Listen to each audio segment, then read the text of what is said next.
News. In just over 2 years' time, the city of Pueblo could be out of money. And with a deficit in the millions for 2025, city leaders are exploring new taxes to boost revenue, including at least one that could show up at the grocery store. The budget issue has plagued the city for years, and now it's forcing the city to take action to avoid significant issues by next year.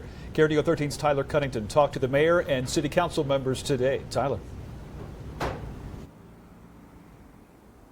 Yeah, Bart and Heather, city officials tell me they would like to see voter approval of not only increasing existing taxes, but also adding new ones for what they say cannot be understated as much needed revenue. They say if not, the city of Pueblo faces a dire situation of running out of reserve funds in just about 2.5 years.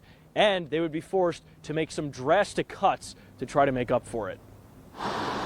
The city of Pueblo is running out of money for its yearly budgets. We have an $8.5 million deficit that we're pulling out of reserves to even be able to pay for 2025. And running out of time. If we don't start looking at revenue sources now, come 2026, the city's going to be in significant trouble. Mayor Heather Graham says it's been years of issues compounding to this point, and that they should have ran out of money in 2019, but pandemic relief saved them. The best way to bring additional revenue. Graham took to city council Monday evening with the idea of raising the 3% sales tax in the city, anywhere from 0.15% to 0.5%, generating as much as $12 million. We have not had a sales tax increase in decades. And we just can't keep up. They also discussed a grocery tax, something Graham says over 75% of cities in Colorado have, which would mean anywhere from $1 up to $7.40 added to the average $200 bill.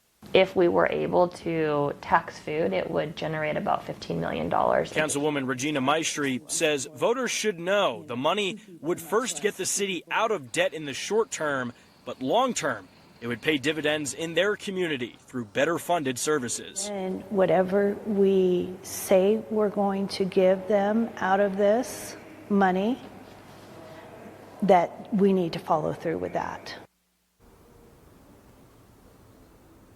Now, again, these are just theoretical ideas at this point. There is no official ballot language for those tax changes. However, come November, if voters did not approve of those ideas by the city, they would have to then say they would cut part-time employees first, many of whom maintain city streets, parks, pools, and other amenities before then moving on to full-time employees.